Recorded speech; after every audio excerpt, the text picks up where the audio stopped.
Welcome, dear students, teachers, and friends, to another moral story of The Witty Villager. Long ago, there was a wise man who lived in a village.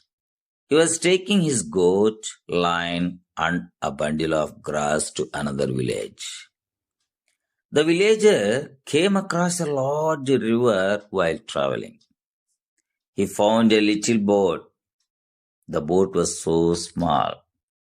He could only carry one thing at a time while crossing the river. If I take the bundle of the grass with me, the lion will eat the goat. And if I take the lion with me, the goat will eat the grass in my absence. The villager thought. He thought of a plan and smiled. He crossed the river with the goat, leaving the lion and the bundle of grass behind. The villager left the bundle of grass behind this time and took the lion with him. He crossed the river again, trapped the lion, and returned with the goat, ensuring that the lion could not harm the goat. The villager returned with the goat to the spot where the bundle of grass had been left. He took the grass bundle this time and left the goat behind. The goat was now alone at the river bank. The villager left the grass bundle with the lion after crossing the river and sailed back to get the goat. The witty villager crossed the river with the goat, lion, and bundle of grass in this way. Moral of the story: with wisdom, you can handle any situation. ఇప్పుడు ఈ కథను మనం తెలుగులో చెప్పుకుందాం. చాలా కాలం క్రితం ఒక గ్రామంలో ఒక తెలివైన వ్యక్తి ఉండేవాడు. అతను ఒకరోజు తన మేక, సింహం మరియు గడ్డి మూటను ఒక గ్రామానికి తీసుకెళ్తున్నాడు. గ్రామస్తుడు అలా ప్రయాణం చేస్తున్నప్పుడు ఒక పెద్ద నదిని దాటవలసి వచ్చింది. కానీ అక్కడ తనకు ఒక చిన్న పడవ, అది చాలా చిన్నది కనిపించింది. అయితే ఆ పడవలో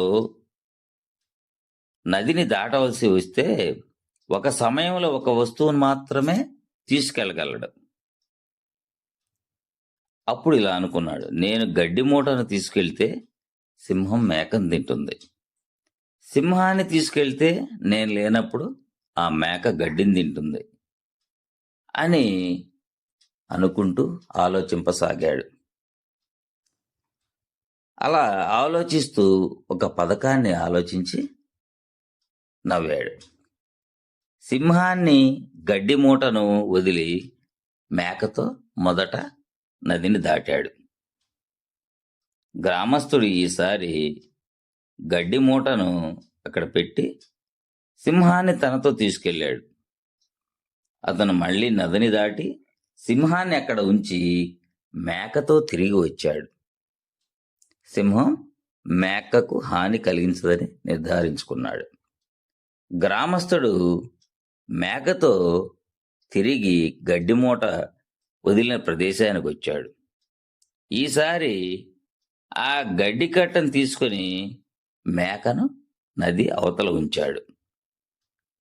మేక ఇప్పుడు ఆ నది ఒడ్డున ఒంటరిగా ఉన్నది.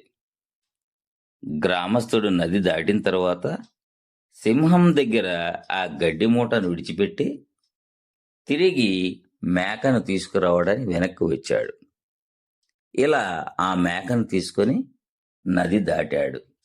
ఇప్పుడు మేక, సింహం మరియు గడ్డి మూటతో నదిని దాటి సంతోషంగా వెళ్ళిపోయాడు.